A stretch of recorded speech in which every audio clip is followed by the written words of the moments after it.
Assalamualaikum warahmatullahi wabarakatuh. Perkenalkan, nama saya Miftahul Ulum, mahasiswi Pendidikan Geografi Universitas Negeri Jakarta Angkatan 2018 kelas B. Video ini saya buat untuk memenuhi tugas micro teaching mata kuliah Strategi Belajar Mengajar Geografi. Adapun submateri pokok yang akan saya bahas ialah potensi dan persebaran sumber daya untuk penyediaan bahan industri.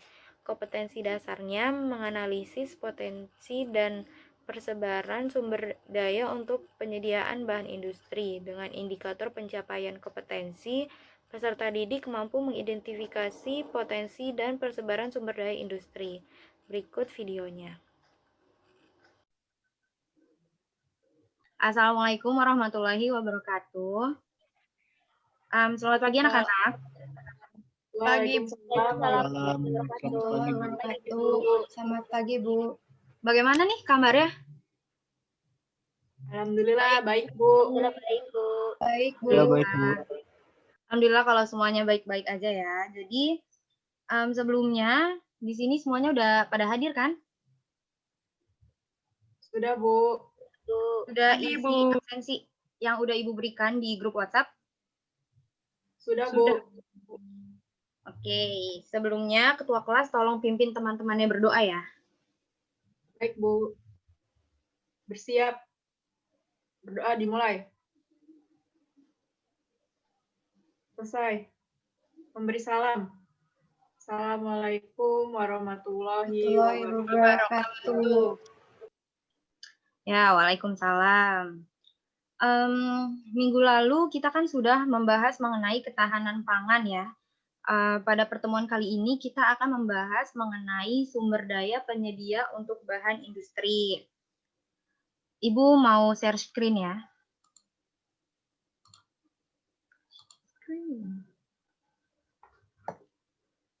Sudah terlihat atau belum? Belum, Bu. Sudah, Bu, sekarang. Ya, sudah. Ya.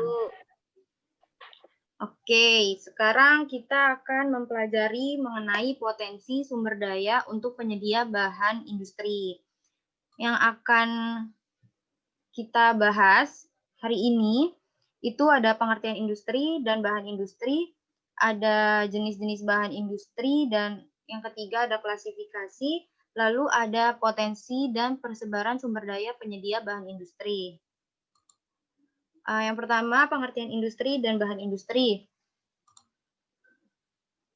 Pengertian industri dalam Undang-Undang Nomor 5 Tahun 1984 didefinisikan sebagai kegiatan ekonomi yang mengolah bahan mentah, bahan baku, barang setengah jadi, dan atau barang jadi menjadi barang dengan nilai yang jauh lebih tinggi.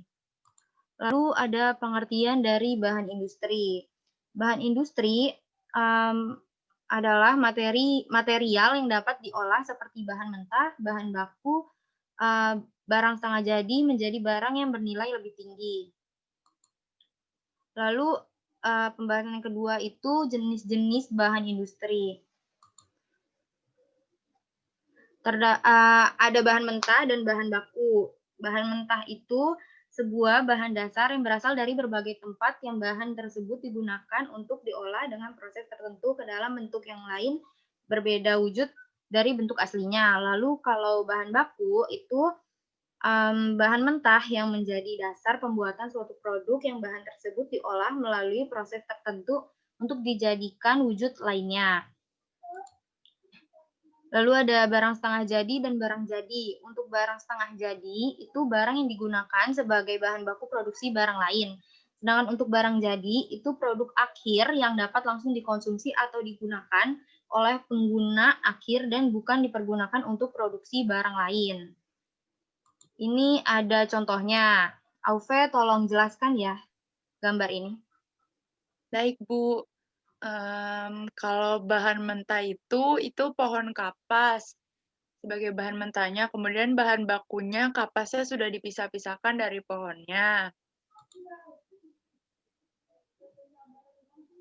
Kalau barang setengah jadi, udah jadi benang kapas yang tadi, kemudian barang jadinya itu jadi baju, Bu. Udah keluar outputnya jadi baju. Oh iya, benar, Aufe. Selanjutnya kita akan bahas mengenai klasifikasi industri. Di klasifikasi industri ini sebenarnya ada banyak, tapi karena ada keterbatasan waktu, jadi kita ambil 4 aja. Ini ada berdasarkan bahan baku, yaitu ada industri ekstraktif, ada industri non-ekstraktif, industri fasilitatif, atau industri tersier. Lalu yang kedua berdasarkan produk yang dihasilkan. Ada industri primer, industri sekunder, dan industri tersier. Selanjutnya itu berdasarkan proses industri, ada industri hulu dan hilir. Lalu berdasarkan barang yang dihasilkan, yaitu industri berat dan industri ringan. Selanjutnya, ada potensi dan persebaran sumber daya penyedia bahan industri. Ada dari hasil perkebunan dan pertanian. Ada kedelai. Kedelai ini di Indonesia banyak sekali ya, ada di Jawa Tengah, Jawa Timur, Nusa Tenggara Timur, dan Lampung gitu. Kita juga pasti tahulah kegunaan kedelai itu dalam kehidupan sehari-hari buat apa gitu, yang biasa kalian makan. Lalu ada cengkeh. Cengkeh ini banyak ya banyak di Indonesia juga, ada di Sumatera Utara, Sumatera Barat, Aceh, Bengkulu, Lampung, Sulawesi Utara, Sulawesi Selatan, Bali, dan Maluku. Kegunaannya pun sangat banyak. Lalu ada hasil tambang. Nah, Indonesia nih banyak sekali hasil tambang, tapi sekarang ini saya kasih 3 aja, nanti akan saya kasih peta persebarannya. Yang pertama ada timah. Timah ini terdapat di Sungai Liat, ada di Pulau Bangka, di Manggara, di Pulau Belitung, Dabo, Pulau Singkap, dan Pulau Karimun. Lalu ada minyak bumi. Lalu juga ada batu bara. Selanjutnya ada hasil hutan. Nah, hasil hutan ini dapat berupa kayu dan non-kayu. Kalau kayu ini bisa berupa kayu bulat dan kayu olahan.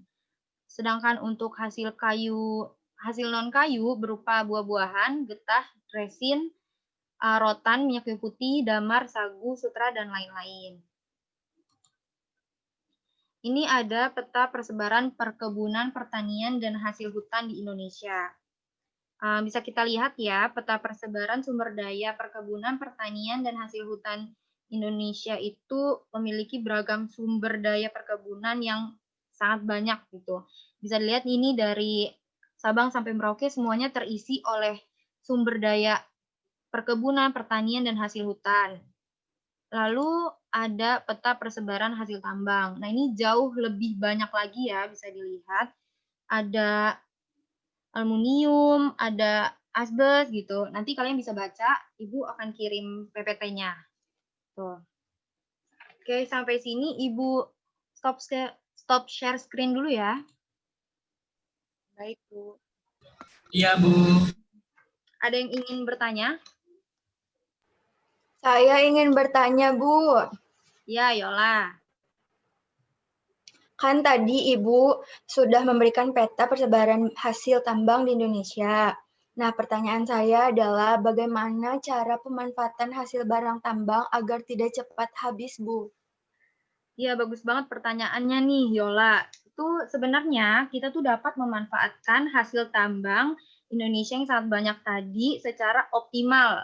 Ingat ya, secara optimal, bukan maksimal. Karena kalau maksimal nanti kita merasa, oh banyak nih di Indonesia banyak hasil tambang, jadi bisa kita pakai aja semau kita. Tapi kita nggak mikirin untuk generasi selanjutnya. Makanya harus dipergunakan secara optimal, bukan secara maksimal gitu. Karena ada beberapa hasil tambang yang tidak dapat diperbaharui. Kalau udah hilang, generasi selanjutnya nggak akan ngerasain hasil tambang milik Indonesia gitu.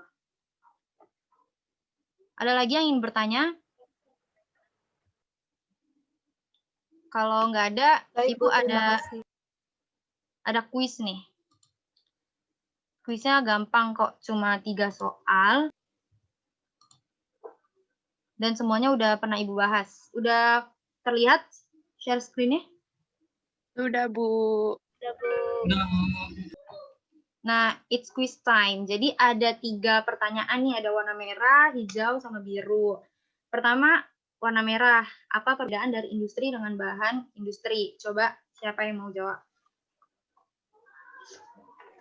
Saya Bu, Ya, Tika. perbedaan dari industri dengan bahan industri itu, jika industri itu kegiatan ekonomi yang mengolah bahan mentah, bahan baku menjadi barang setengah jadi, dan barang jadi Bu. Sedangkan bahan industri itu materialnya yang diolah mulai dari bahan mentah, bahan baku menjadi barang jadi, dan barang setengah jadi. Ya, pinter banget nih Atika bisa jawab nih. Pasti tadi memperhatikan sekali ya. Lalu yang warna hijau nih, apa saja hasil dari produksi industri hulu dan hilir? Saya Siapa yang mau jawab? Siapa? Saya Bu. Ya, Jadi hasil dari produksi industri hulu itu contohnya pemintalan benang, kemudian baja. Nah, kalau hasil barang produksi hilir itu contohnya konveksi dan mebel, Bu. oh iya, pinter sekali Rispa. Lanjut ya, ini pertanyaan terakhir. Yang warna biru, sebutkan daerah penghasil batu bara di Indonesia. Saya Bu, izin menjawab.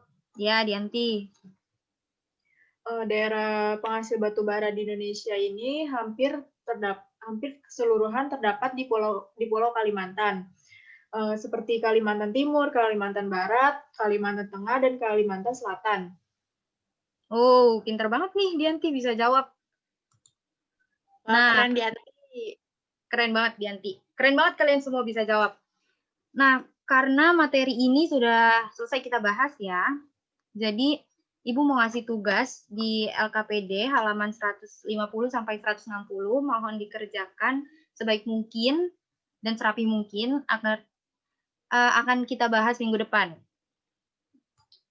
Untuk pembelajaran minggu depan diharapkan kalian menyiapkan materi mengenai energi terbarukan agar kita bisa berdiskusi minggu depan ya. Oke, pertemuan kali ini kita cukupkan sampai di sini. Terima kasih sudah mengikuti pembelajaran ini dengan baik. Semoga kalian selalu sehat dan semangat walaupun belajarnya secara daring. Terima kasih ya sudah mengikuti kelas ini. Assalamualaikum warahmatullahi wabarakatuh. Waalaikumsalam warahmatullahi wabarakatuh. Terima kasih Bu Ulum. Ya, sama-sama. Saya izin live ya. Baik Bu. Baik, Bu.